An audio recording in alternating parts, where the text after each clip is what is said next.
Are you ready?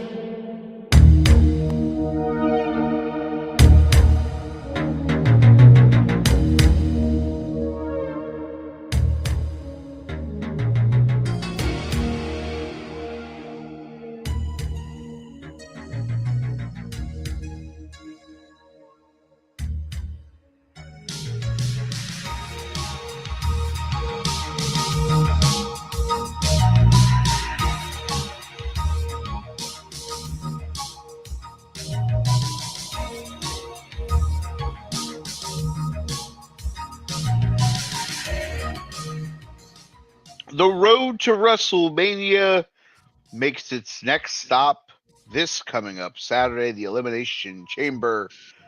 Live, baby, live. The Take the Wrestling podcast is here to talk all things Lemoncello Chamber. Myself and Big Jim are here. Joe may show up at some point. Maybe. We don't know. He's dealing with his own Elimination Chamber right now at his work establishment. Sure is. Go get the hell out. Yes, it's called, here's a 40-person Royal Rumble. Bye-bye, bitch. That's what Joe's trying to say to people this evening. And it ain't working yet. How do you have a 40-man Alberto Del Rio Royal Rumble at a restaurant?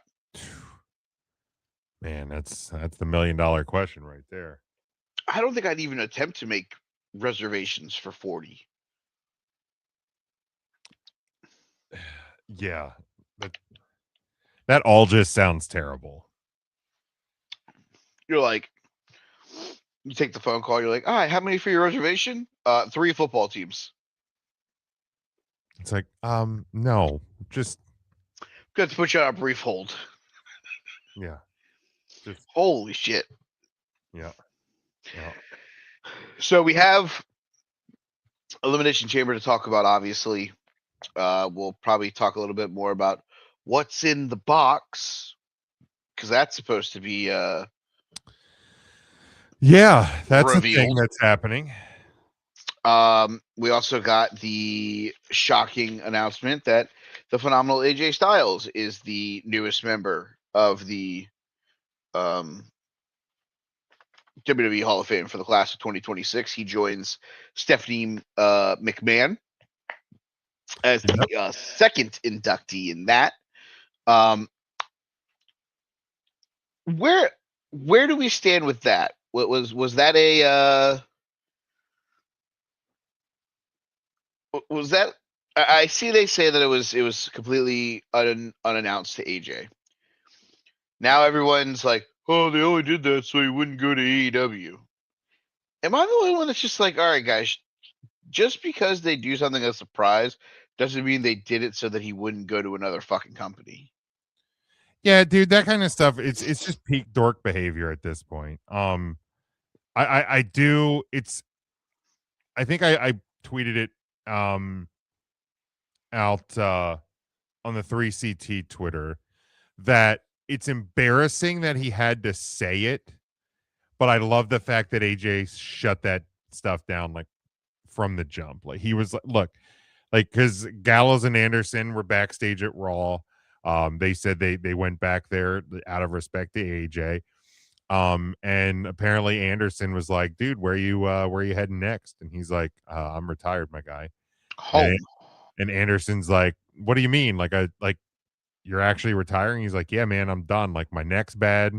And like basically what he said in the ring, like, I'm a man of my word. I said I was retiring and I'm retiring.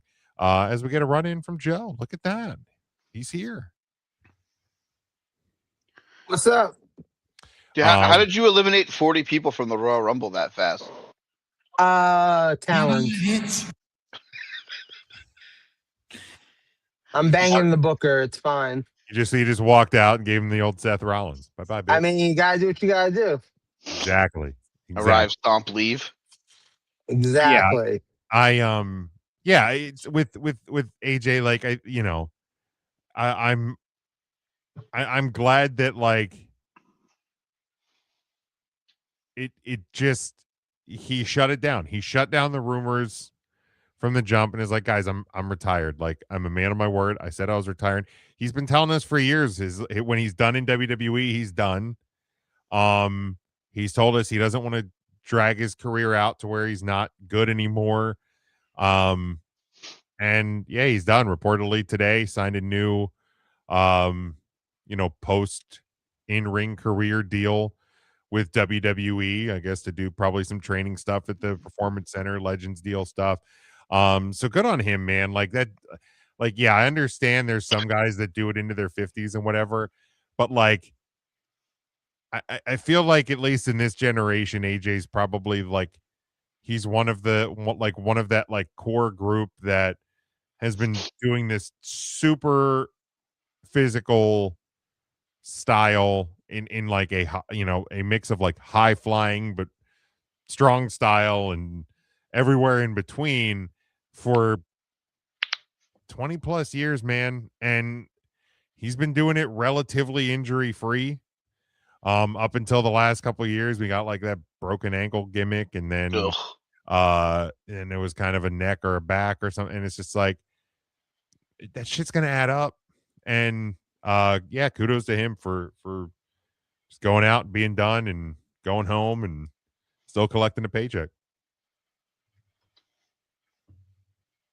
Yeah, no, for sure.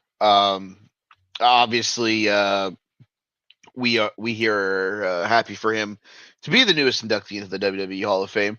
I love the way that they did it. I do enjoy the fact that it feels like the Undertaker's new role, on top of being head booker of AAA, is just to be the NFL Hall of Fame guy who just like starts knocking on doors and is like, on behalf of the all 1,000 wrestlers inside the WWE Hall of Fame, we would like to enshrine you in this unrealistic Hall of Fame. Well, I think Oh I yeah, even sent you guys this tweet that it was like, this is the perfect thing because an Undertaker in the real world is somebody who helps transition a body, a person from Mm-hmm. their living to their final resting place. The Undertaker is now kind of this person that will take a superstar or a individual who is now post wrestling career and puts them in their final resting place in WWE history in the Hall of Fame. It's perfect. he's definitely president of the Retirees Association.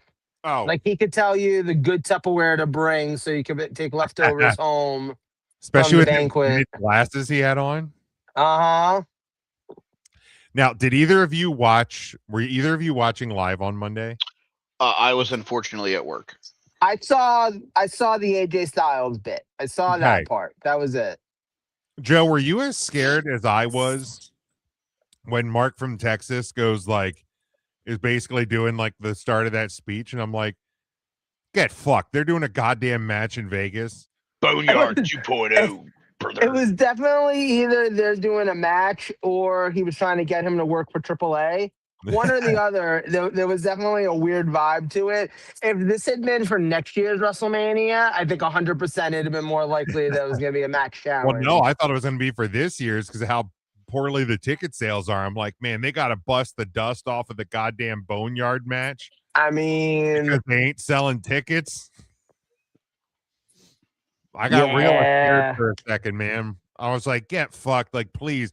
Like, to me, the Boneyard match is definitely top 10 WrestleMania matches for me. It it might be top 5. I'd have to make an actual write down the list, but it is probably closer to top 5 than most people would have it just because I fucking loved it so much. It was perfect at the perfect time. It's what we needed at the time. And what a better way to close out your career for the Undertaker. Like he wouldn't have had a match that good at WrestleMania that year. He just wouldn't have.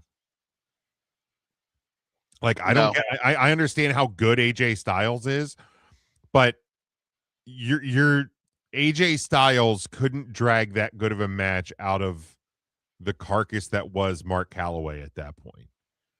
the Boneyard match, because they could piecemeal it together and make it a movie. It was perfect. No, yeah, I agree. I agree on that regard. I feel like you just gave us a long-standing topic where we may have to do a WrestleMania Mount Rushmore of matches, but break it up in for like 1 through 20 and 20 to current. I like that. Because at this point, obviously, we're all more of a today than way back in the way back sure. machine. So I think if you did a Mount Rushmore of all of them, I think there's a strong chance that short just without writing anything down, Bloodline Rules, Boneyard match, you know, the arguably there's probably that match that, you know, the 1 and 21 and 1 probably could be on a couple people's list. Daniel Bryan with winning the world title that night. I mean, is a strong contender. You know, so I mean, just without actually thinking, I've listed off 4 that probably beat Heist of the Century. Yeah, most of 1 through 20, with the exception of maybe, and Hogan Warrior is just the spectacle of that match. It's not even the in-ring part of that match. Yeah. And, you know, Savage Steamboat from an in-ring perspective, probably. Yeah, obviously best match of that Mania. But, I mean, Hogan Andre was probably one of the worst matches. Oh, God. Of that Mania, or most of those early Manias. But it's the spectacle. I mean, Rock Hogan wasn't a great, it wasn't a 10-star match in Japan, but it got people out of their seats, man. And I don't know that it would have been a 4-star match in Japan. And Dave Meltzer likes to give stars to Japan just for being Japan. Heck yeah. It's 2 stars, man. But yeah, no, good on AJ, man. And selfishly, I would have liked a longer actual known retirement tour, but when you look back over the last year or so, he gave us a retirement tour. Arguably a better one in some aspects anyway than what the WWE ended up giving us with John Cena. It's not John Cena's fault. You know, it's he wanted to do more. The WWE didn't, which still blows me away. But yeah, good on AJ, man, and I'm glad that they were able to do that in Georgia, and it was in front of his family, and they. And honestly, like, I didn't want to spoil anything because I thought I remembered you saying, Mike, that you weren't going to be able to watch live.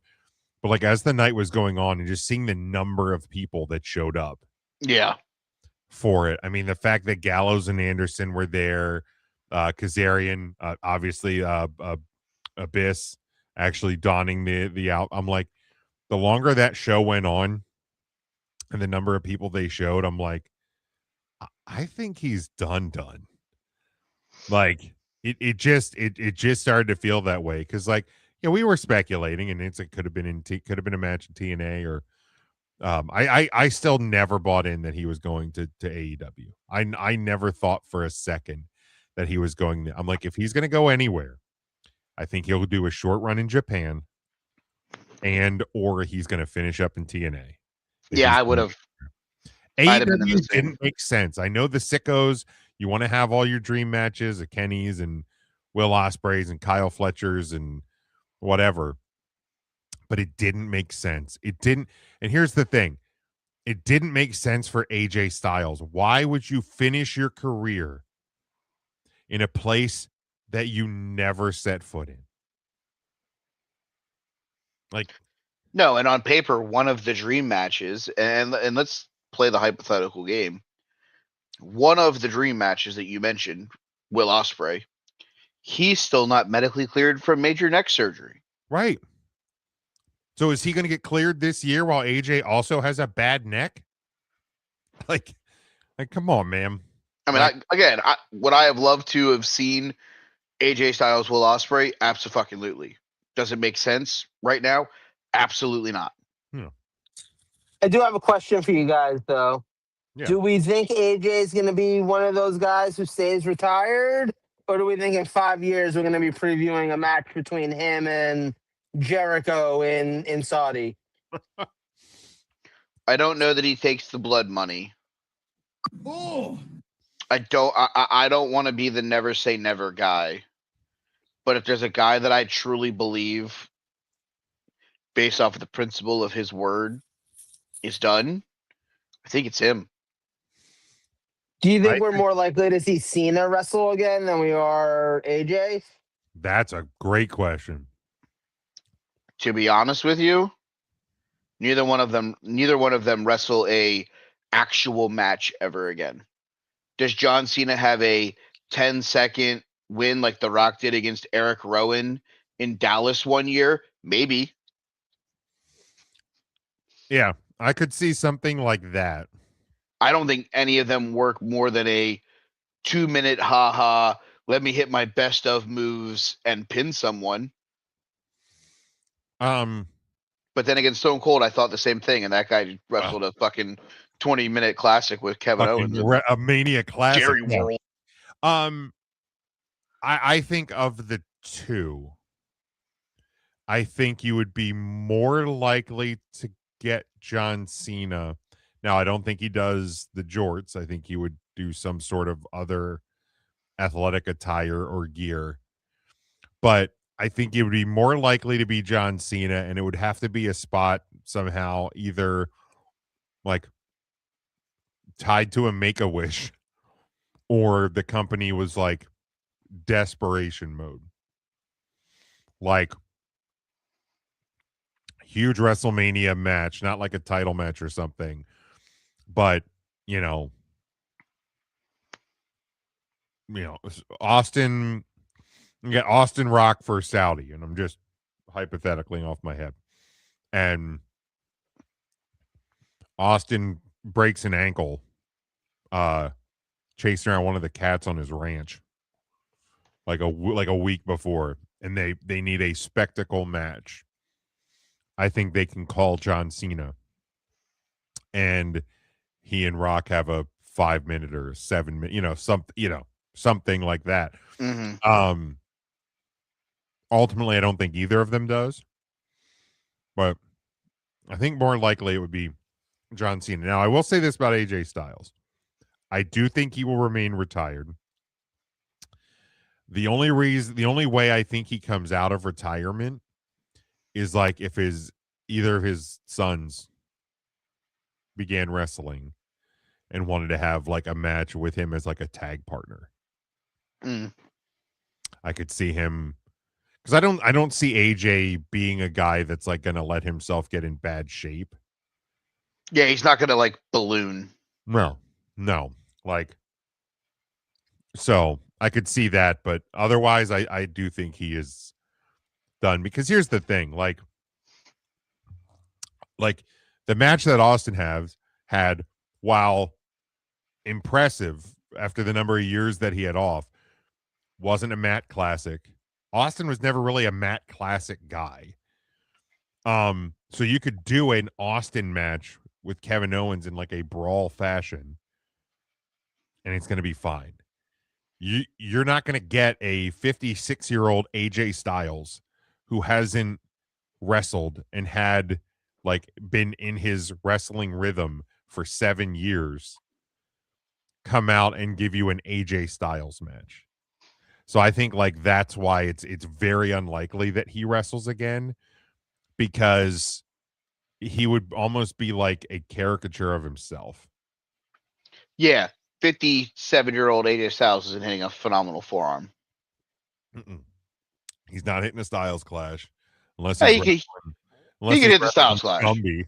Like, you know what I mean? Like it's yeah. So I think he's done. I actually do really think he's done. It's a bummer, Yeah, but I think he's done. yeah, I'm in the same boat with Jim. I think he's done. Out of the two, Cena is probably the correct answer. Inevitably, I don't think either one of them wrestle again. But yeah, good for both of those guys. Super excited to see who do we think is going to be the person that inducts AJ into the Hall of Fame.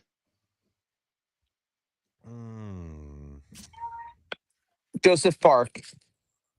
Oh, that would be awesome. That's who it should be, actually. For being 100 about it. That would And I be, mean, he's there. Like, you don't yeah, have to like go far to get him. he is there. You know who it could be? A guy who's had a couple of real classic bangers with him, John Cena. That's a name that I've seen heavily floated across the interwebs. Well, especially if Cena's not getting inducted himself, which at this point I feel like he's probably not. It would make sense that he's there and inducting his. They literally had the best match last year, as far as I'm concerned. Like, Yeah. Their match was spectacular. Yeah. So I think it could probably should be John. And also, let's be fair here. And I understand that the Hall of Fame isn't done WrestleMania proper. Like, but if you're having trouble moving tickets for the weekend, what's another way to get people to Vegas again? John Cena. It gives you a reason to get there. Mm-hmm. Like, I was thinking too, and this is more of a. I'm going to propose it as a question, but it feels like the answer is yeah, duh, no shit. If you're WWE right now, you're TKO, and you're looking at the ticket sales for WrestleMania, and you're thinking about how in the 3 to 4 months leading up to WrestleMania, you had John Cena's last match. You had AJ Styles' last match. If you had been able to pull out the right contract extensions, if you had been able to get these guys to agree to a couple more months, WrestleMania could have had the last match of John Cena and the last match of AJ Styles. That'll put butts in seats. But they both couldn't lose to Gunther on the same weekend. well, They could. what a weekend for Gunther. Yeah, exactly. The greatest weekend of all time. Here's the thing. The GOAT. I do think that there's a way that you could have possibly gotten Cena. Hit him AJ over the felt head and just drag him to Vegas. well. AJ just felt like he was okay with it being at Rumble. It's where he started. It's where he Yes. finishes. He comes full circle. The neck is obviously not in great shape, so he makes the decision there to not prolong it any more than that. So like AJ felt like it was a foregone conclusion. Now, Cena, me personally, he came out and said, I'm done. That's my final WrestleMania. It's hard to pivot once he makes that declaration at Survivor Series 2 years ago. You know, he says, this is my last Rumble. This is my last Chamber. This is my last Mania. Next year, Survivor Series will be my last. Like, he made that declaration when the retirement tour was formally announced. Yeah. Kind of hard to be like, yeah, we're going to add 4 months to it. Dude, so here's the wild thing. So last year, WrestleMania night 1, 58,536. Yep. Night 2, 60,103. Yep. Currently, WrestleMania Saturday, 25,217. According to WrestleTix, this was 2 hours ago. Okay. Tickets distributed 36,200. The setup is only at 43,958. So they've literally cut off 15,000 seats. They're not even selling at this point from like fewer than last year. WrestleMania Sunday, current setup 43,958, currently 37,135 have been distributed. So again, they were at 58 and 60 last year. They are currently only set up for about 44. And of those 44, they've sold 30, about 37 on each. for night. each. Yeah, so there's 6,800 tickets available for Saturday, 5,900 available for Sunday. Where So- was WrestleMania originally supposed to be this year? Nolans, Do we think it would be selling better? I do. No. A little bit. What was the Why last don't you thing they think were- so, Mike? Because the problem in itself is people aren't enjoying what's going on. So the last time they were in New Orleans, they sold 60,000, between 60 and 65,000. Mhm. WrestleMania 30 was WrestleMania 30 was around the same. So both times they were there last time, 60 to 65,000. Here's the thing. I think they would have a hard time selling tickets to that level in any building. Yeah. For one, let's be 100. Too expensive. Yep. 2, the economy sucks. People don't have money. Yep. 3, this is an event that is usually traveled to by people around the world. Yep. There is a large population of people outside of this country that are not traveling to this country right now. Correct. This is not a political statement. This is a factual statement. Yep. I think New Orleans may move a little bit better than Vegas, just because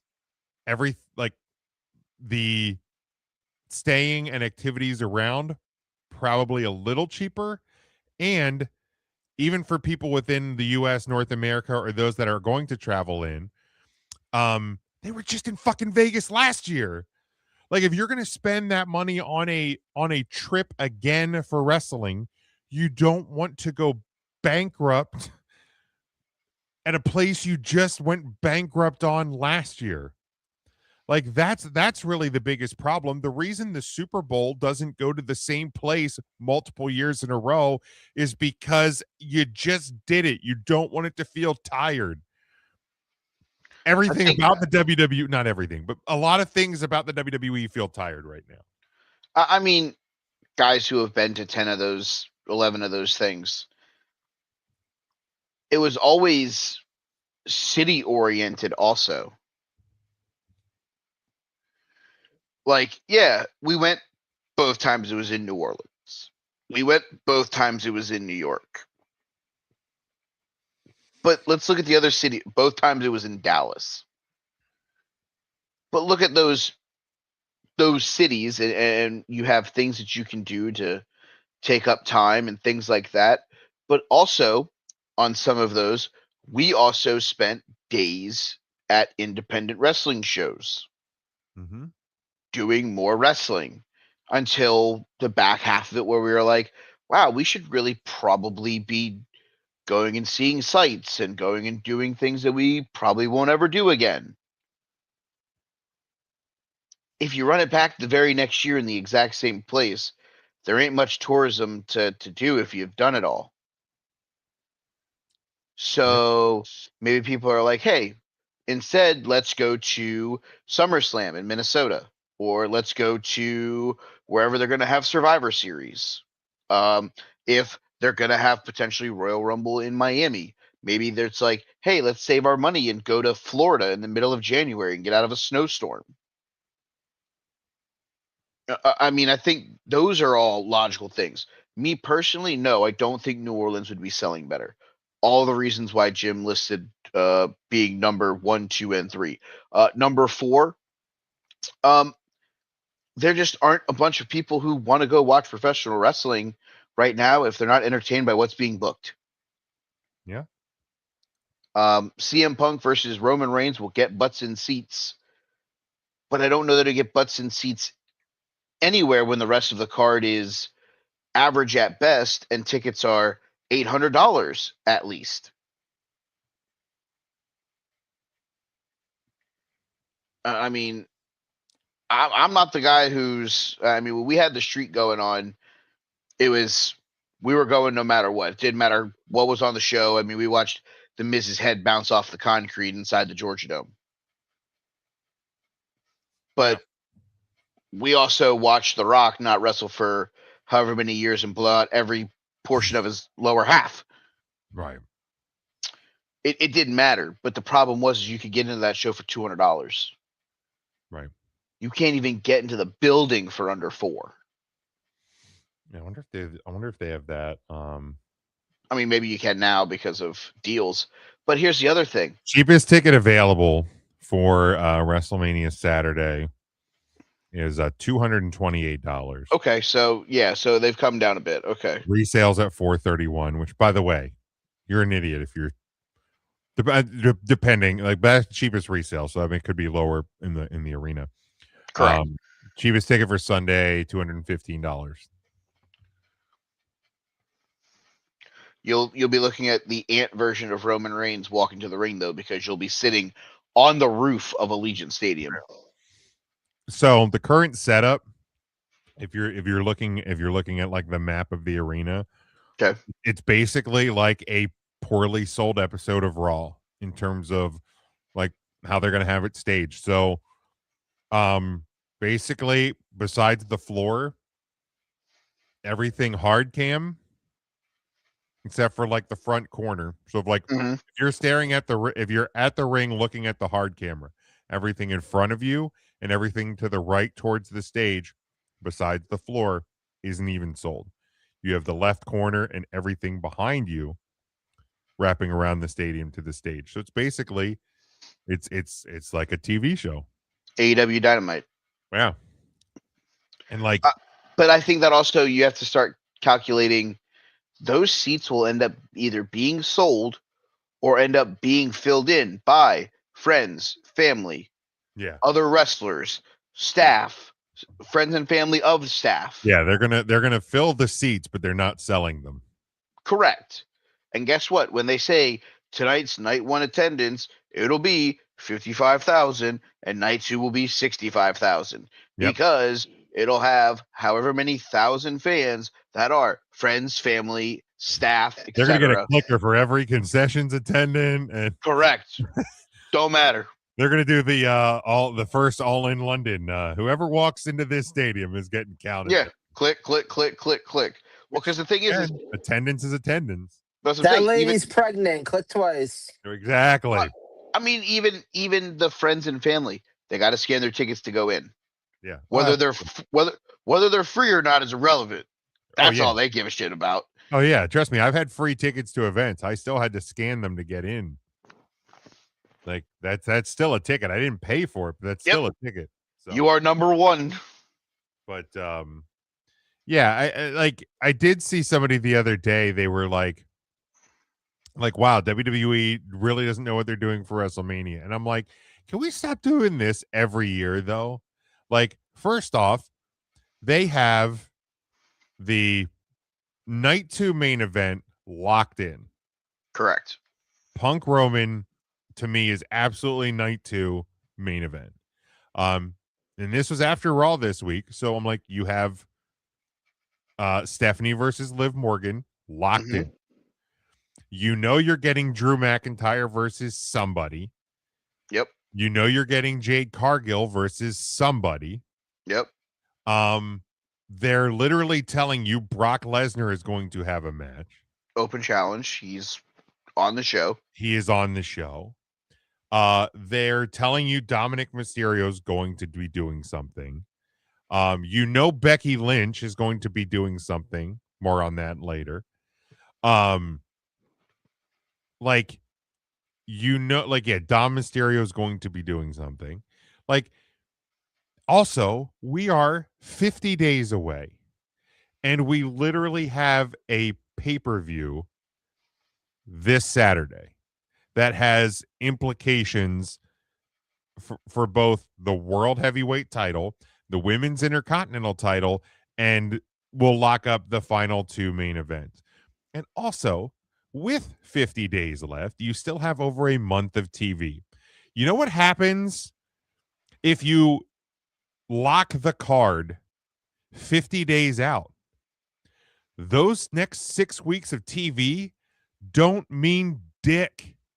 Very boring. Like, why are you tuning into a show if there's no WrestleMania implications to what you're going to be watching? Like, I am a huge sports fan. Okay. Mike, ask me how many preseason Major League Baseball, National Hockey League, and NFL games I've watched in the past 5 years. I'm gonna go with 2. Probably less.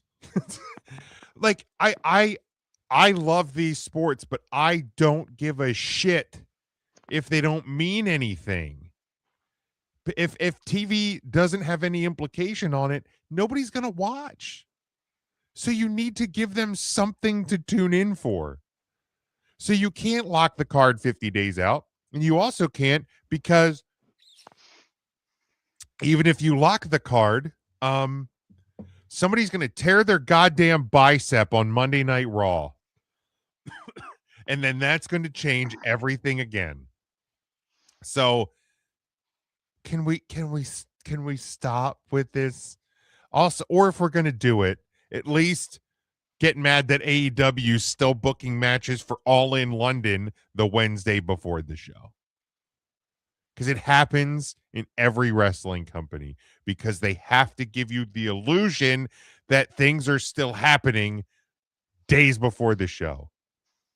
Correct. If you go in knowing that you have your 4 main title matches locked up in a Brock Lesnar Open Challenge 50 days out, I've bought tickets to WrestleMania with less matches announced.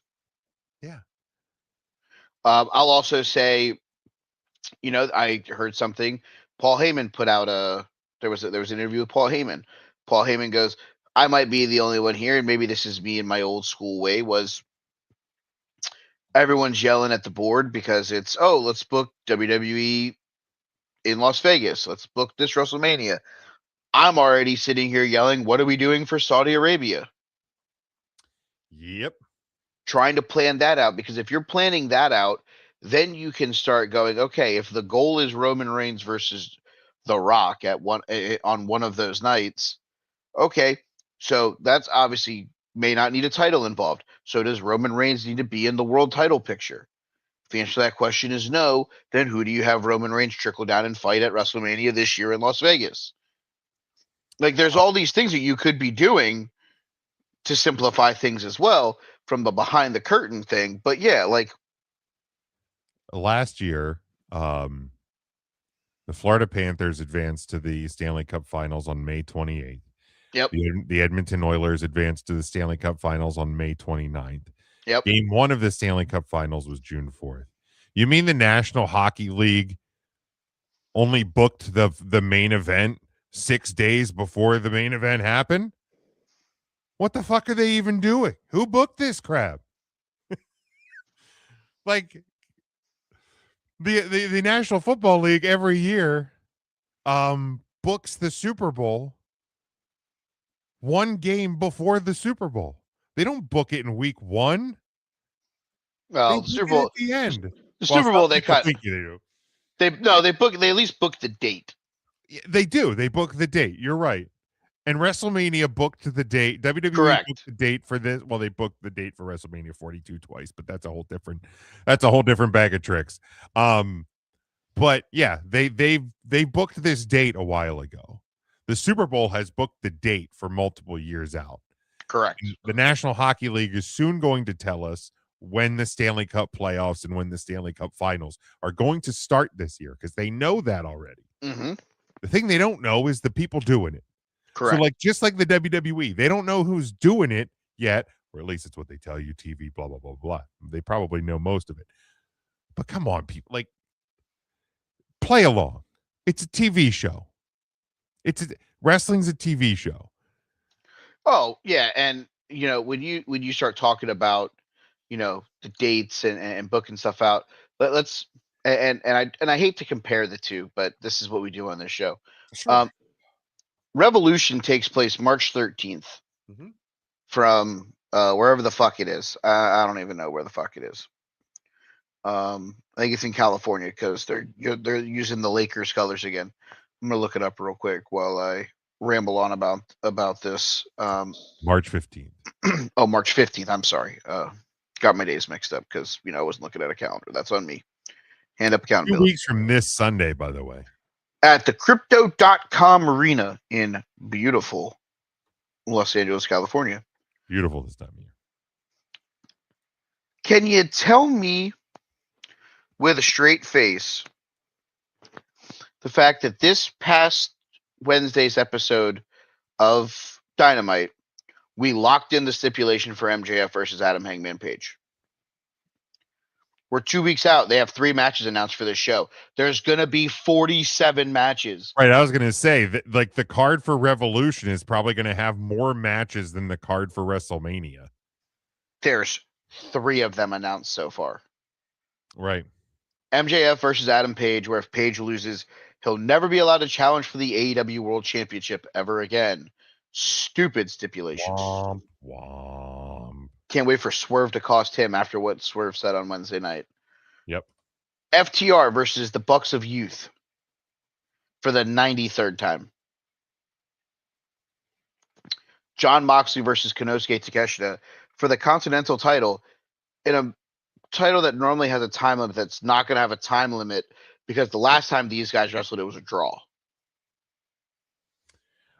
So the last update from WrestleTix on Revolution was February 20th. So that would have been last Friday. 6 days ago.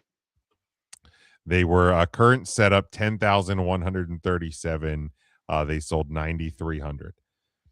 So they have 800 tickets available, which is a little less than 10%. Right. And also, and pay attention to how many wrestling sites point this information out. Last year's Revolution was at the Crypto Arena. Mm-hmm. 11,670. So they're losing 1,500 tickets from last year. Because the world sucks. Yeah, exactly. So when you're talking numbers, like that's there's going to be a downtick in everything. I'm going to tell you right now. I'm going to be very transparent with you. I looked up tickets yesterday for the World Baseball Classic here in Miami. My back door. The last time they had the World Baseball Classic, I went with one of my best friends to the United States-Canada opening round matchup. We paid for outfield tickets. We paid $35 a seat. Right now, the first game of the tournament in Miami is the Netherlands versus Nicaragua. okay. $50 for that exact same ticket. Wow. I looked up tickets. I couldn't go because I had work, but I looked up the tickets for the finals last year. The 2 best baseball countries in the world, the last time they had this, Japan, led by Shohei Ohtani, versus the United States of America. Tickets in the outfield, $145. Not bad. Reasonable. Upper deck seats, you probably could have gotten the building for $120. The teams haven't been determined yet. An upper deck seat right now is going for $485 through the World Baseball Classic's website. Yeah. Tell me inflation isn't real, and I'll tell you that I have oceanfront property in Nebraska. So here's the deal. WWE at its current setup for WrestleMania is losing out about 25% of what they had at WrestleMania last year. It's a large number. AEW Revolution is losing 12% of what they had at Revolution last year. Like, it's a smaller number.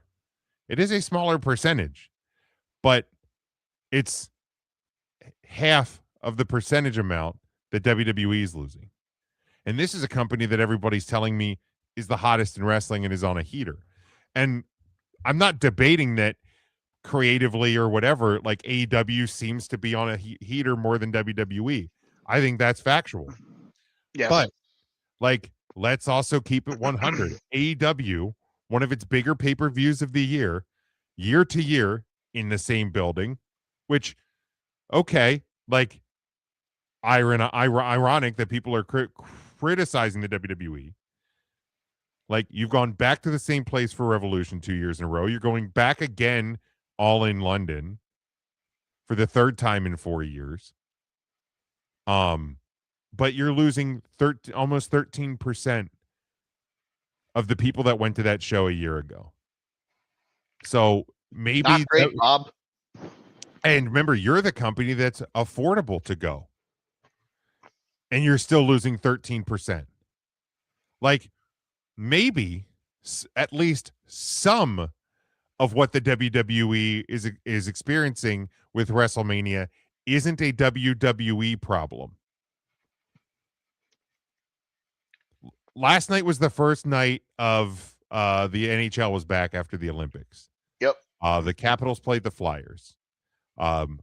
So I'm watching the game. Friends of mine who are Flyers fans are watching the game. It was in DC, and a buddy of mine's like, who's the Flyers fan? He's like, wow, a lot of empties in DC. I go, yeah, because Capitals front office management is moronic and had jacked up the ticket prices for these premium seats in the lower bowl. Nobody's buying. Also, nobody's really traveling to DC right now. Again, not a political statement, a factual statement. But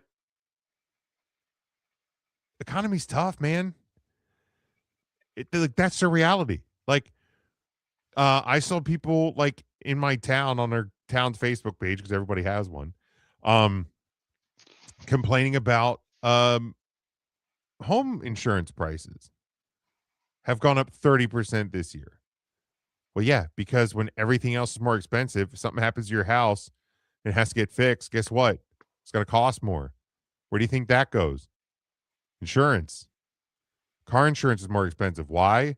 Because if something breaks in your car, the parts that have to get fixed on it are going to be more fucking expensive. Like, literally, it literally all adds up. Home heat. I finally have worn shorts for the first time in fucking 8 weeks in Pennsylvania. You know also how I know it was fucking cold in Pennsylvania? Got my electric bill in the mail. Like, it's the reality, man. Like, people, there's so many people that literally cannot afford, whether it's AEW or WWE, to travel and pay to stay and go to these big events, especially when they're on a streaming service that a lot of people already pay for or get through their cable company, which, congratulations, Xfinity customers. You are now going to get added to ESPN Unlimited. Still waiting on YouTube TV to get in on that business, but that's my problem. Or people are going to go to the movie theater and spend $10 on a ticket and get some popcorn and soda, and they're going to sit in a movie theater and watch the show. You don't need to stay at a hotel and pay for airfare and a $300 ticket when you can go watch it in the movie theater. That's different than watching it in your house. Mm-hmm. Like, you know where I actually might debate watching WrestleMania one of the nights this year? At my local movie theater. Yeah, I've determined that if I don't come up to see you guys and I take the days off, I'm going to just buy a ticket to both nights and see if one or two of the guys that play baseball that watch wrestling with me want to go.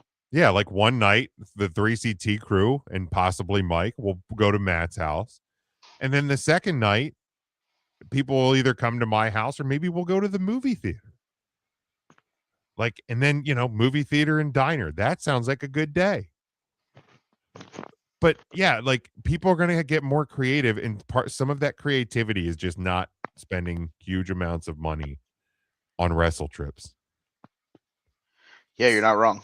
It's the reality, man. It is what it is. Yeah. Real quick before we go to the chamber. Yes. Let's name that show. Oh boy, here we go. I will preview. Wait, is Joe alive? Is Joe? Yeah, I'm here. Okay. Sorry, I got long winded there. That was probably one of the first No, times it's I've ever okay. done that on this show. I'm probably gonna bow out in a few, but I kind of want to play name that show. So All Sweet. right, hold on. So we obviously did this the last couple weeks. I gotta find the card because that's gonna be the main thing here. So I have to preface this with I couldn't use Netflix, so we're stuck on an NXT show because Okay. those are available on the cock for the next 19 days before they go away. So this show, it had 5 on the main card, 3 dark matches. I will read off the dark matches in their entirety, all 3 of them, and then if you guys want to take a guess from there, you can. Aleister Black defeated Kurt Hawkins in 2 minutes and 51 seconds. The Velveteen Dream defeated Robert Anthony in 2 minutes and 25 seconds. Okay. Drew McIntyre defeated Wesley Blake in 8 minutes and 50 seconds. All 3 of those matches were filmed for a later episode of NXT. Okay. Does either of you have a guess? it feels like an old school takeover. Like, dumb question. Like, this show actually has a name besides Takeover, right? Takeover location. Okay. It is Takeover not Houston. incorrect. I will say that this location has multiple, so you'll have to say the city and the year. Ooh, okay. Takeover Chicago 2018. Incorrect. Okay. The opening contest saw Roderick Strong take on Eric Young. He was flanked by the rest of Sanity of Alexander Wolf and Killian Dane.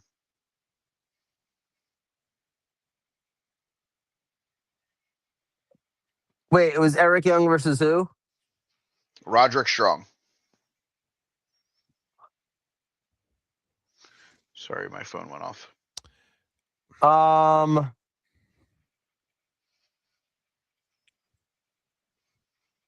Takeover Los Angeles. Incorrect.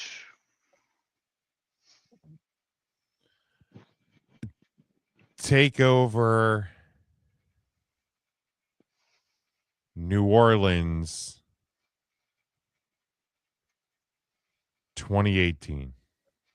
Incorrect. Okay.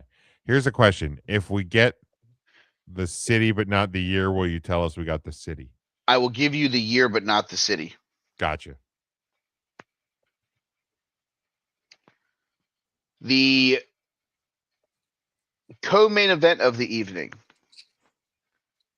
Bobby Roode defends the NXT title against Hideo Itami. Go Hideo. Takeover Philadelphia 2017. Incorrect. Takeover Philadelphia 2016. Jim, what year did you say? 17. It is the year 2017. Okay. It is not Philadelphia, Joe. Not Philadelphia. Okay. All right. Next up, a triple threat match for the NXT Women's Championship. Asuka, the champion, versus Nikki Cross versus Ruby Riott. How about Brooklyn 2017? Incorrect. Okay. Okay, so we guessed Chicago, we guessed LA, Dallas, Philly. Remember, and- I said I would tell you guys if you got the year, but I wouldn't tell you if you got the city correct. Correct. Okay. NXT Takeover Phoenix 2017. Incorrect. Okay. The next two matches should be the dead giveaways to this show. If there were going to be matches that were going to be giveaways, Okay. I'll read them both off to you. Okay. So If let you you get guys- both of them out. If you guys get stumped, I will give you the clue. Okay. Match number 5. So the second match on the actual show. Okay. Tyler Bate defends the United Kingdom Championship against Pete Dunne. And the main event of this match is a ladder match for the NXT Tag Team titles. The Authors of Pain, Akam and Razor, take on DIY of Johnny Gargano and Tommaso Ciampa.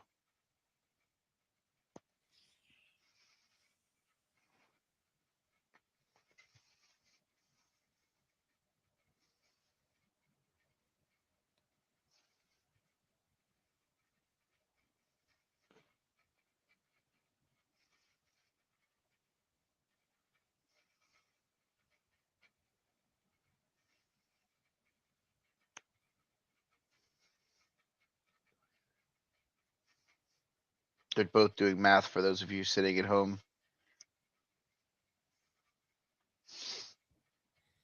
As I watch Asuka walk to the ring.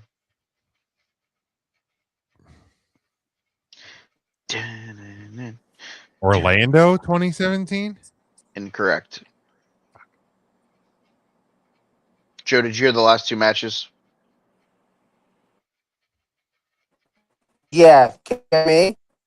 I can hear you now. Okay. How about Chicago? Correct. Hmm. Okay. The clue was going to be that you guys had already said the city. Okay. The second clue was going to be it is the night that Tommaso Ciampa turns on Johnny Gargano. Okay. Because this is after the ladder match, he turns on him, and that starts the feud. Gotcha. I'm That was going to named- leave you guys to the Elimination Chamber preview. I'm going to bounce out. All right. Go, Cody. Toodles. See you, Joe. Cody who? Cody Throats. So before we get there, went to SmackDown on Friday. Oh, yeah. Random night of all the people that you don't expect to win. Yeah, it was a fun show. Kiana James gets a win. Aleister Black beats Randy Orton. Wild. Was not expecting that night at all. Good show, though. Very entertained. The guys I went with had not been to live professional wrestling in probably over 8 years each. They watch it, but they don't go. So both of those guys filming every entrance and being excited was a really cool change of pace. Because once you do this for a while, you almost become the seasoned pro where you're like, it's Tuesday. I don't need to take every entrance video in the world and No. store up all this data on my phone. Was there a couple that I took? Yes, but it was fun watching those guys act like 3-year-old schoolgirls. Oh, heck yeah. So, Sometimes that's the best thing to do with oh, wrestling. for sure. All right. Let's try to not get thrown out of Saudi Arabia. Yeah, let's let her rip. Elimination Chamber this Saturday, United Center, Chicago. Of course, 7 p.m. ESPN Unlimited. Before we get into the matches, who's in the box? What's in the box? I mean, I think the easy answer is Chris Jericho. I think part of the answer could be all the broken pieces of the Vision. Just here's a bicep, here's a hernia, here's fucking every other injury that Seth Rollins has ever had. Yep. part of me thinks that it could be something completely off the wall. Maybe it's John Cena announcing that he's going to be at WrestleMania to do something to help sales, but I don't know. Like, just feels like this has got to be a debut of some sort. I don't like. I don't know. It can't be a fart in a box, man. Like, because how many times have we seen, what's in the glass egg, what's in, What was in the cage that Eric Rowan was carrying around? right? Like, what's behind door number 3? Like, do something interesting with this, please. That's all we're begging you for this. Is please just make it interesting. Yeah, because at this point, I don't even really know if it's not Jericho, and obviously if it's not a bring over from AEW. Right. Like what else could it be? Did Vince McMahon write a law that said like Triple H has got to rehash the gobbledygooker at a random show when he takes over the company? Like, Right. I don't know. And like I said, it could even be a tease to something else. Like, are we living in a world where Obafemi isn't going to answer Brock Lesnar's challenge? Oh. If the answer to that question is yes, like maybe it's someone who's going to answer Brock Lesnar's challenge. Well, here's the thing. If it's not Obafemi, the other answer to respond to Brock Lesnar is Royce Keys. He's already here. You I can't agree. re-debut somebody who's already here. I agree. Like, sorry. The ghost of Keith Lee from the Royal Rumble 2020 is not coming out of that box to face Brock Lesnar. No, he's definitely still in AEW. Right. Like, would it be cool? Sure. It ain't happening. Like, I mean, if it's not Chris Jericho, like, The only other cool thing that it could be would be the rocking chair. And that's where they announced that Bray's going in the Hall of Fame. that would be cool. That's the only other thing. Besides it being a debut, the only non-debut that isn't a fart in church, I think would just be them. The box falls apart and it's just the fucking rocking chair. But to me, they almost involved Adam Pearce too much, like, in it, because the Wyatts are on SmackDown. Well, it did make an appearance on SmackDown. I will say that. It did. It'll probably appear tomorrow. But also, like, but Bray Wyatt didn't have any real interaction with Pearce and Aldis. What if it's whoever Paul Heyman called when Braun Breaker got suspended? Okay. What if it's almost like a new authority figure? Interesting. Because you've now had interaction with the box with both Aldis and Pierce. Yeah. Okay. What So if now who the fuck it could be? I don't know. Right. You pop out of the box and it's I love you and it's Brother Love telling us he's the new executive director of both shows or something like John Laryngitis, as Santino Marella would call him. Oh. What I'm saying is who's the name where you're looking at it and going, oh my God, insert here is the new Bischoff? Ugh, no. You're just gonna have the box open. You're, hey, it's Conrad Thompson, and I'm the new executive director of fucking general managers here on WWE. If it's gonna be Conrad Thompson, just give me that bearded guy from TikTok that does the Conrad impersonation. Correct, Conrad. Great value, Conrad Thompson. Oh my God, I showed Ryan hadn't seen the one where he's doing the Bret Hart.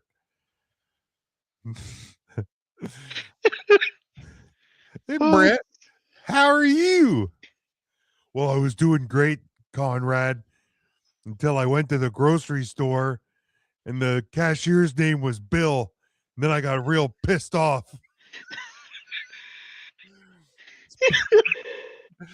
Like, it is such a good goddamn video. It really is. Oh, Um, it's so good. But yeah, Like it just there has to be. It's got to be something. right. Don't make it suck. Just please, whatever you do, do not Is- make this suck. Is there someone that's hurt that could make sense to be in the box that we're not going to be pissed off about? Let's find out who's hurt right now. Who isn't hurt right now? That's actually Is there someone in one of these matches that you could quote take out and have whoever's in the box take their spot and potentially win the Elimination Chamber?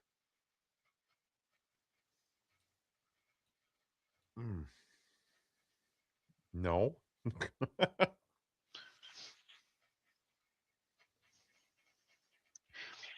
I mean, I think. I mean, I hate to put it this way. Kevin Owens.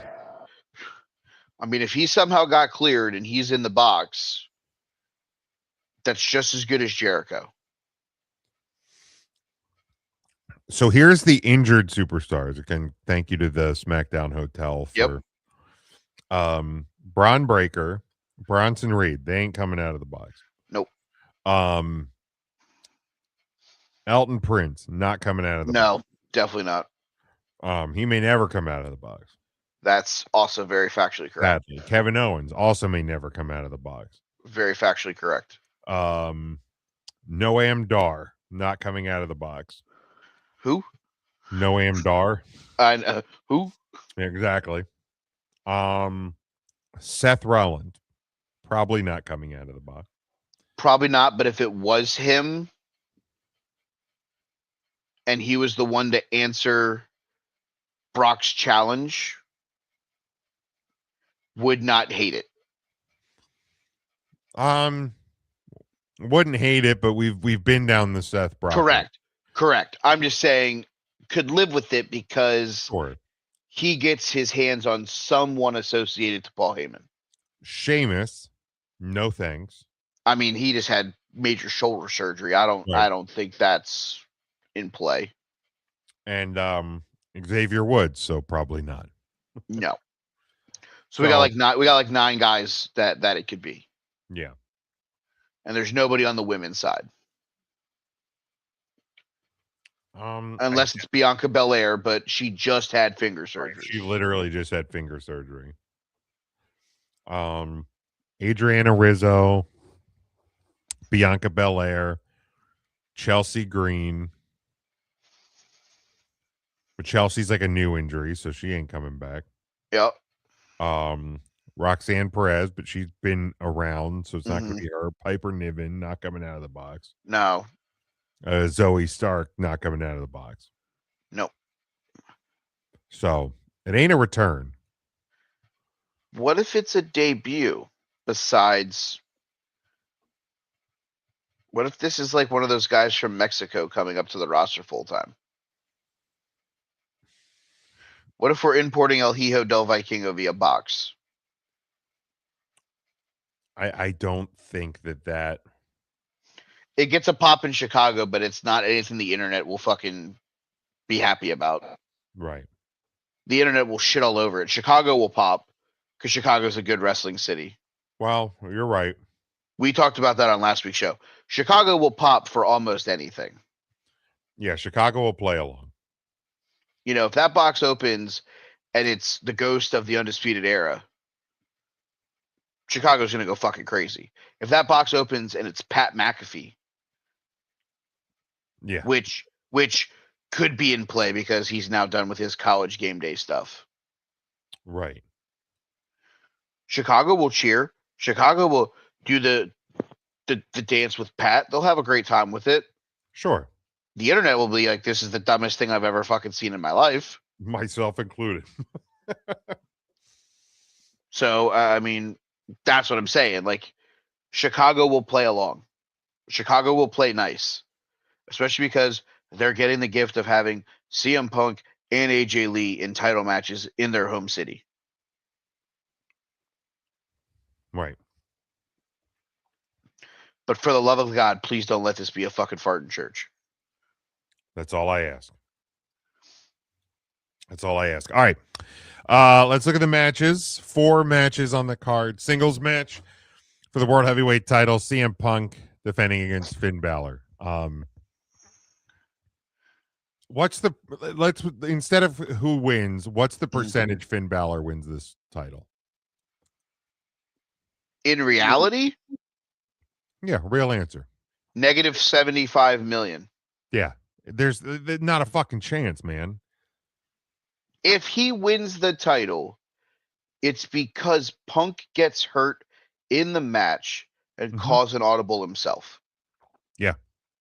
There's no world where you've now told me that Roman Reigns has declared his allegiance to taking on that guy for the title, and he's going to lose it after they declared it the night after the Royal Rumble. Right.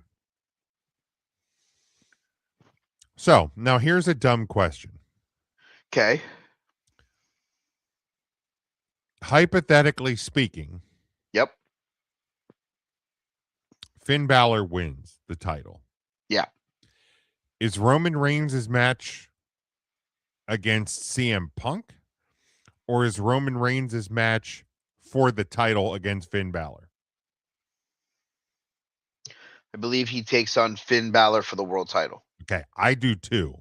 Because the winner receives a title match in the main event of WrestleMania. Okay. That's also how I believe it. So yeah, less than 1,000% under zero. Like never. There's no, like you said, unless there's an injury and they call an audible because Punk knows he's cooked. Yeah, Punk tears his bicep like Bronson Reed just did Monday night, and he calls an in-ring audible and he tells Finn to beat him, and then walks to the back and goes, I ain't making it to Mania, so I let you guys figure it out. I'm gonna go get fixed. Like, that's the only way. And even then, I think if he tells the ref that it popped, the ref's gonna say go home, win the match, and then they'll do something with the title. Right. At that point, I still think they'd let Phil win in Chicago. I understand why Phil wants to wrestle, defending champion, blah, blah, blah. Mm-hmm. The reality is he wants to wrestle in Chicago for at the United Center for the WWE. He wants to go into his home city with the world title. Yes. Which I totally understand. Dear God, get through this match. Yeah, there is nothing good that can happen out of this. No. They could go put on a 25-star classic in the Tokyo Dome. If Phil so much as pulls something, you've now blown up the fucking WrestleMania match. Yeah. On a card that already isn't selling. Yep. There's chances, and then there's dumb chances. Right. You're playing with fire right now. Okay. If Punk were to get hurt. Yep. Finishes the match, wins the match. Yep. But can't go to WrestleMania with the title. Mm-hmm. Is this a break glass? We're not selling tickets. Dwayne or Steve, we need you to face Roman for this title. No. Okay.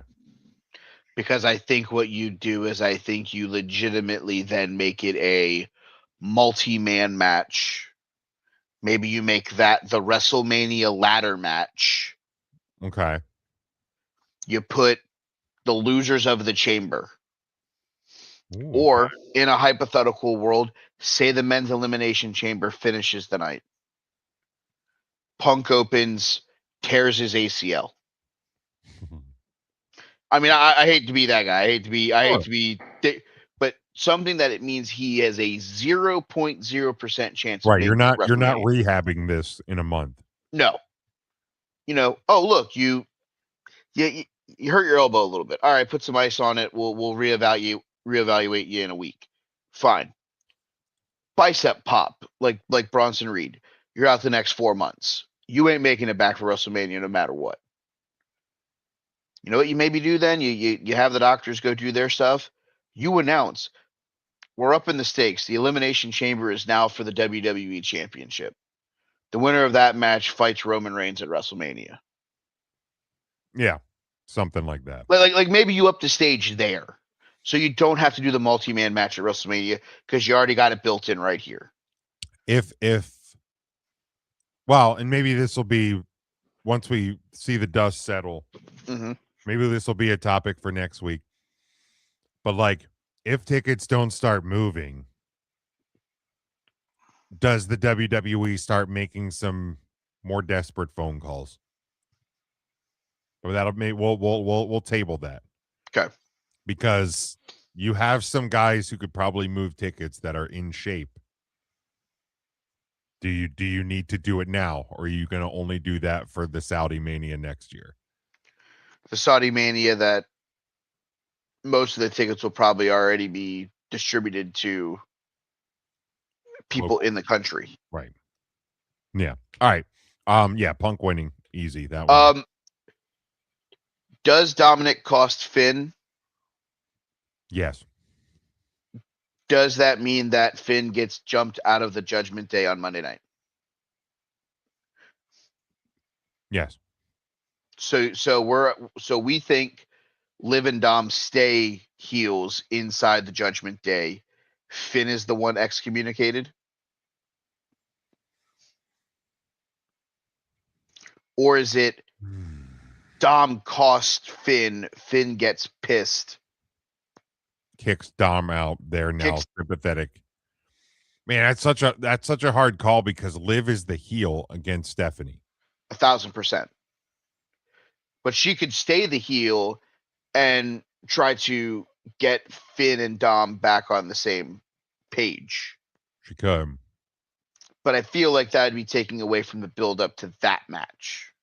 That match being Liv versus Stephanie. Because how do you live in a world where JD McDonough, who's Finn's best friend, turns on Finn Balor to kick him out of the Judgment Day? That's a good point. To be the lackey of Dominic Mysterio. It's a good point. Well, here's the thing. Dom and Liv are getting cheered anyway, so they'll be the ones kicked out. And here's the thing, and we're gonna get there. And Tim mentioned it whenever he made his prediction. What if Raquel's the heel in the match? Raquel wins the women's elimination chamber, says, I don't want to face Bianca Belair. I want in against those two because she has history with both of them.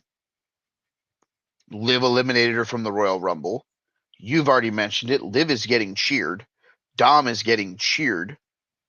So what if Raquel goes in as the heel? Liv's the tweener. Stephanie's the face. That's a good point. That is a good point. That being said, yes, Phil Brooks wins this match. Something happens where somebody's getting kicked out of the Judgment Day because of this. Yes. Yeah, basically. Singles match for the women's intercontinental title. Becky Lynch defending against AJ Lee. Why are we doing this here? I'll tell you why. Because Becky Lynch is going to do something like hold on to the ropes. Get disqualified. Or maybe get disqualified. Or hold on to the ropes to get the pin. Or ref gets knocked out or distracted. She uses the belt. Actually gets the win, and then AJ, goes to Pierce on Monday. This is ridiculous. Or actually, Pierce probably comes out and maybe even announces it for WrestleMania. Like, this is bullcrap. We're not going to let Chicago Zone go down this way. She's going to get a rematch at WrestleMania. Becky Lynch, if you cheat or get yourself disqualified or whatever, you'll lose the title anyway.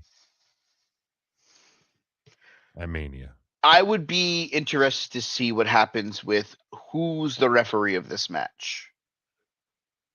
Because they've been doing the whole Jessica Carr is a crooked ref, XYZ. If she's the ref, I could see her. Becky thinks she slow counts her, gets into an argument, turns around. AJ puts her in the fucking Black Widow.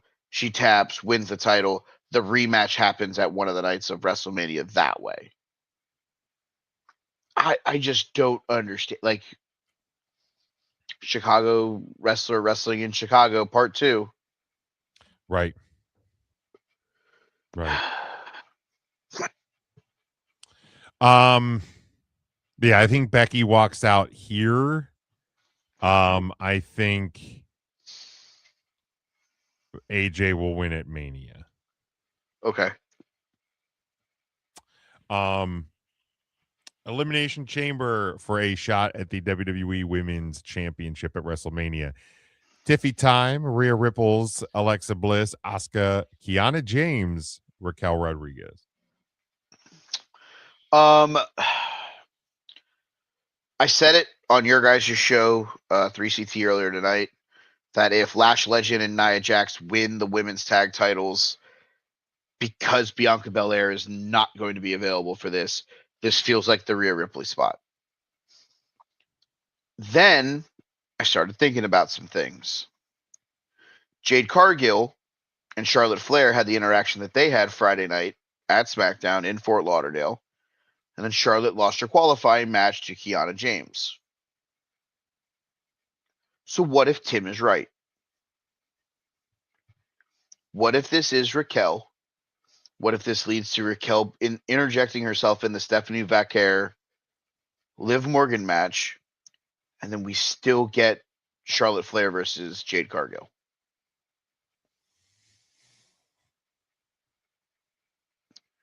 I think when you look at the wrestlers that are in this match, from a box office attraction of the 6 women that are in this match, the only one that moves the needle with Jade Cargill is Charlotte Flair.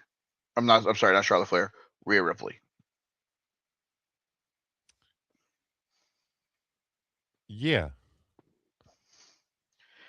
Who moves the needle that isn't in the match? Charlotte Flair. Right. Raquel has a built-in storyline with the other match that we've already talked about. For the sake of picking someone that will get a title match against Jade Cargill, I think it's Rhea Ripley. Would I be surprised if it's someone else? No, because you could have told me that you were giving me $5,000 to bet on Kiana James winning her qualifying match, and I would have said, wow, you don't like money. Right. And that's the sad reality. Like this had Rhea Ripley written all over it. At least if you put Charlotte Flair in that match, then I can go, could be Charlotte. They just had a cool interaction on SmackDown. They got the crowd going. Right. This just feels like it's tailored for Rhea Ripley. Right. Like, yeah. It just has that feel to it. It just has that feel to it. Don't think that was supposed to be the feeling.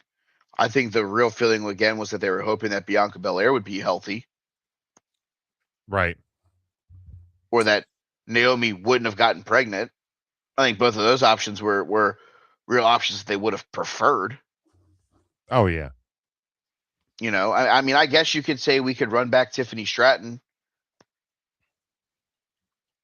She's healthy. She's rebuilt. She's redefined, etc. Man, that feels like a fart in church. I'm not going to lie. But sometimes, and maybe this is where, you know, taking the step back, we've talked about how Liv Morgan is getting cheered. Your night 2 main event is CM Punk versus Roman Reigns. Lock, stock, 2 smoking barrels. That's a foregone conclusion. Your night 1 main event, you have a choice. Drew McIntyre versus whoever he faces, Jade Cargill versus whoever she faces, or you could do the Liv Morgan, Stephanie Vaquer, and if Raquel gets in there, you could do that match there. You could technically do Brock Lesnar's Open Challenge there. I think that opens one of the nights. Probably. That might open the entire show. Yeah. That might be the night one opener.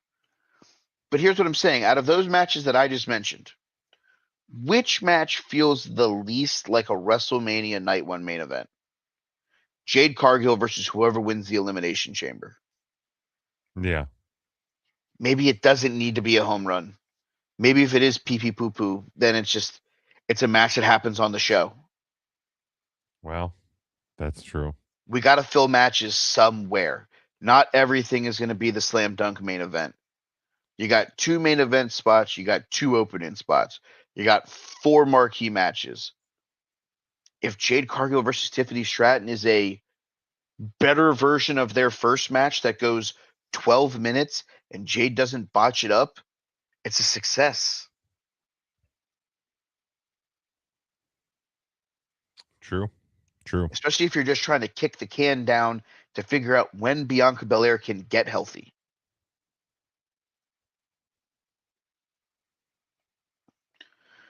Either way, I think Rhea Ripley wins. Yeah. I think it's Rhea Ripley as well.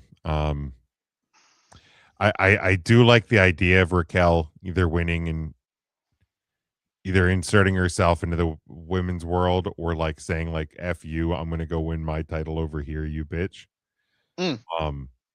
But I feel like that's kind of a pipe dream.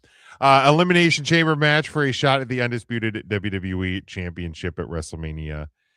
Randy Orton, La Knight, Cody Rhodes, Javon Evans, and Trick Williams and Jey Uso. Lemon Pepper Steppin'. If he won, that'd be the coolest fucking thing that they could do. It would be awesome. It's too cool for WWE to do it. Even if they put Javon Evans in that match. Bouncy guy that could just get thrown around by Drew McIntyre for 17 and a half minutes. That being said, again, on the 3CT in the comments, I said, what if we pivoted a little bit here? The paper says that this is Cody Rhodes. This is how Cody Rhodes gets his rematch against Drew McIntyre. This is your night one main event. It's Cody Rhodes versus Drew McIntyre. And I hit you with the Lee Corso and I said, not so fast, my friend. What if the last 3 in this match, or not even maybe the last 3, but let's just say somewhere in this match, Cody Rhodes hits Randy Orton with a crossroads. Dang. Cody got me. Shucks. Right.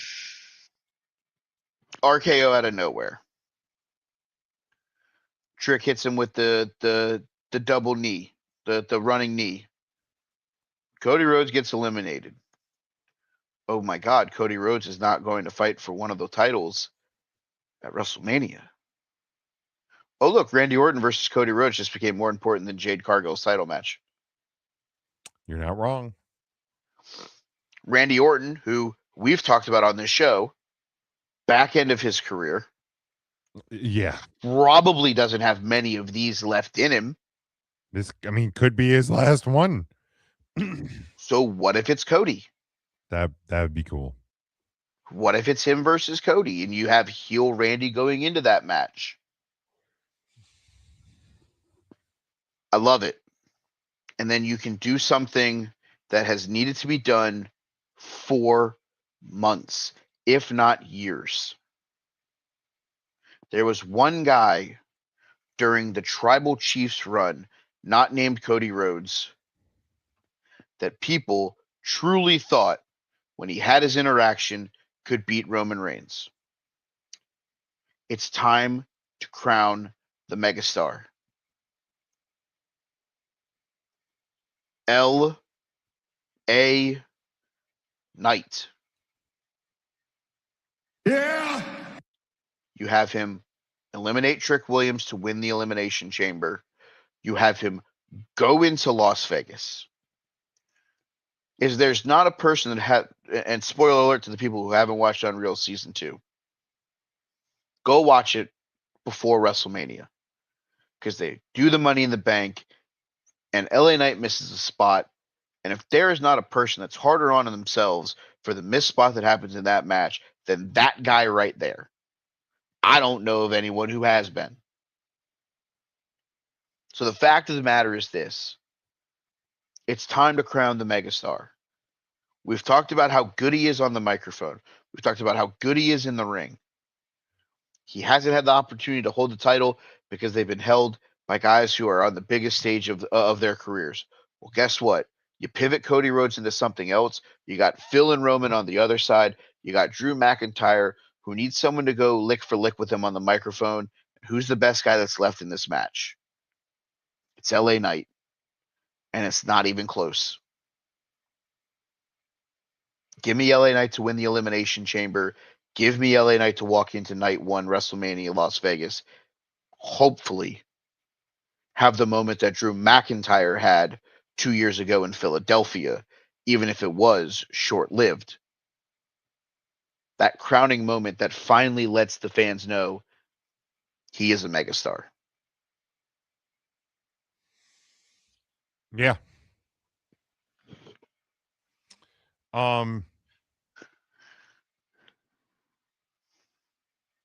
The reality is, Cody Rhodes wins this match.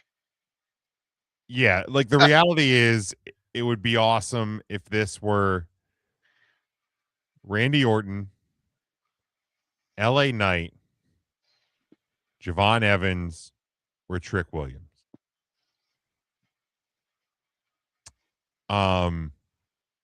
Similar to the way that I predicted the Royal Rumble.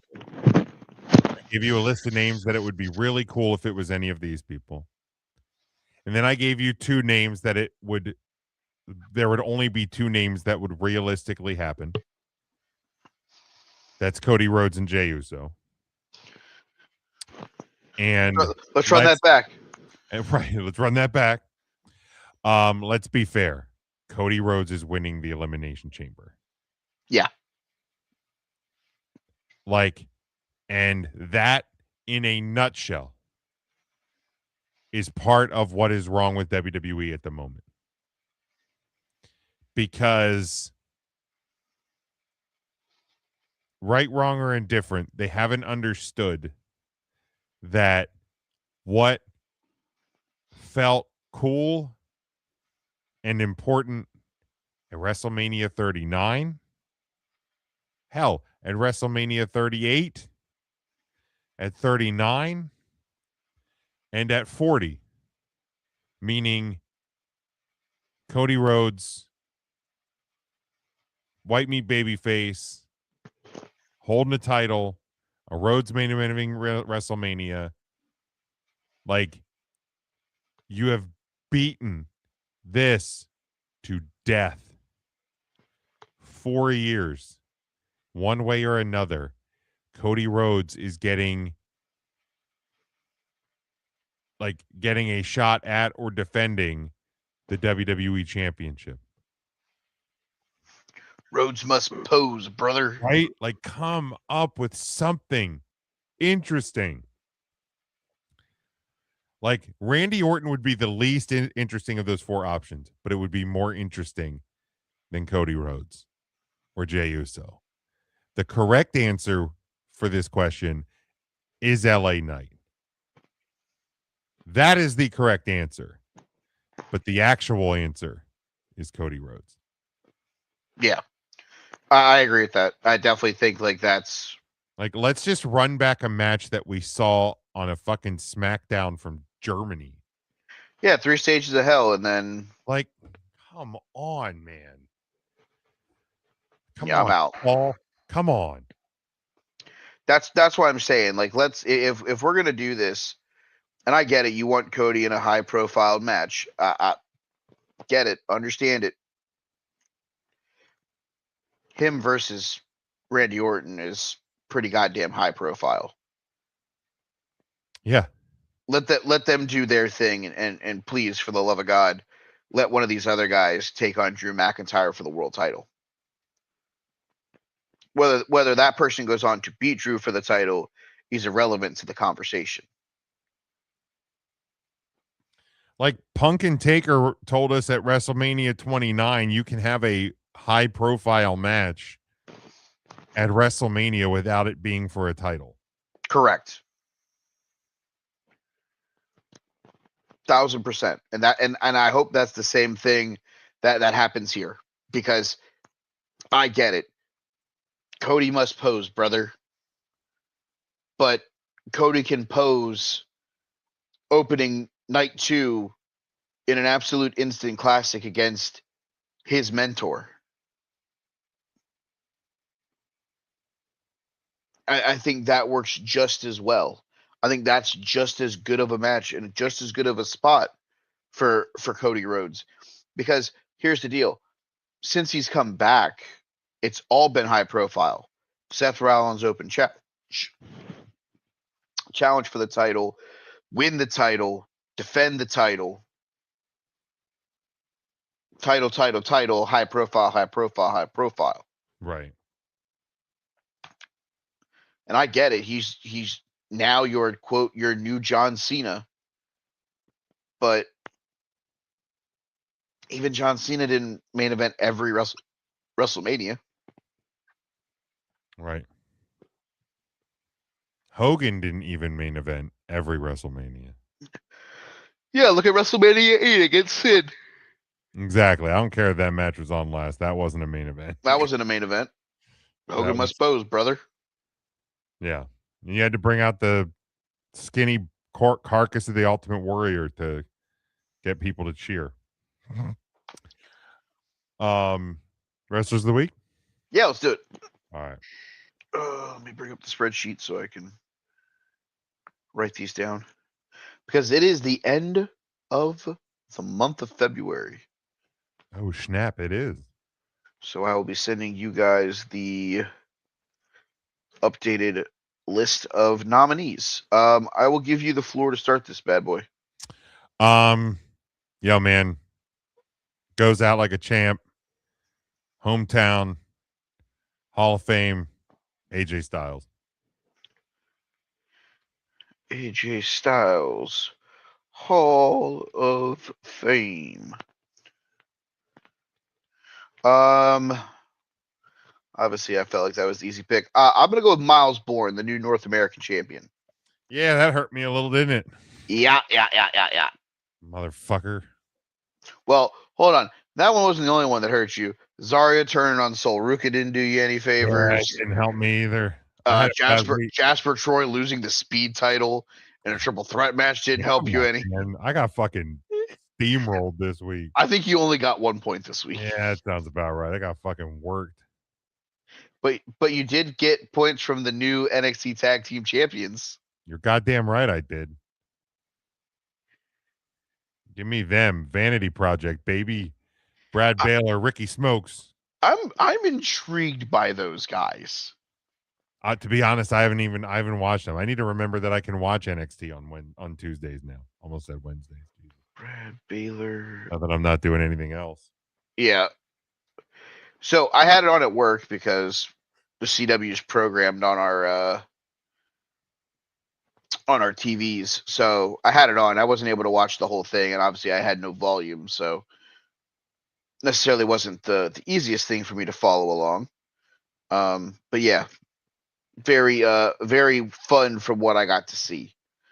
I'm gonna go to Friday Night SmackDown. She punched her ticket to the Elimination Chamber. Give me Kiana James.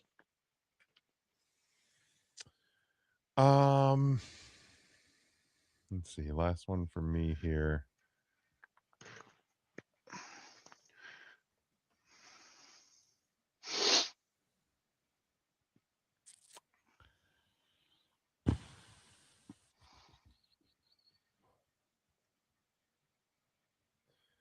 I mean, I guess Elio LaFleur, your new speed champion. Elio. Like, he won a title. Fucked me over. Goddamn fantasy, but he won a title, so congratulations, bud. You sound so thrilled. You got one over on old Jim. Elio Lafleur. I'm trying to fucking type this. Nobody makes me bleed my own blood, LaFleur. Nobody.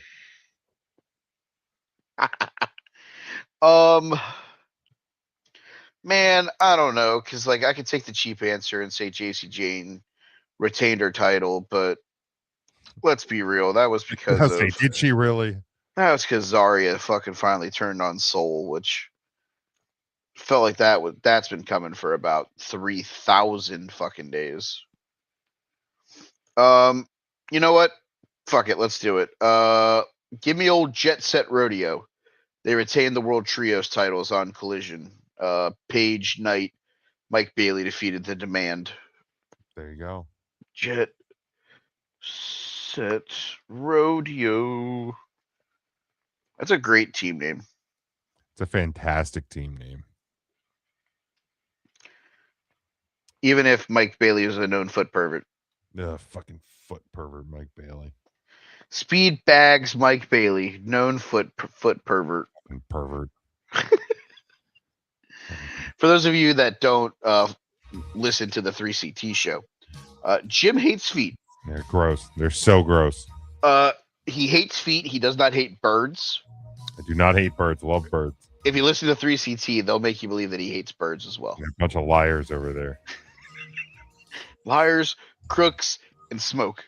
And smoke. Because smoke's one of the good ones. He's one of the good ones. How was intern Mark tonight? He was on one. I tuned in for the last little bit of the live show. We had gotten done with dinner. Tuned in for the last little bit, and he felt like he was ornery then. Yeah. Yeah. Tune in on Tuesday. You'll hear.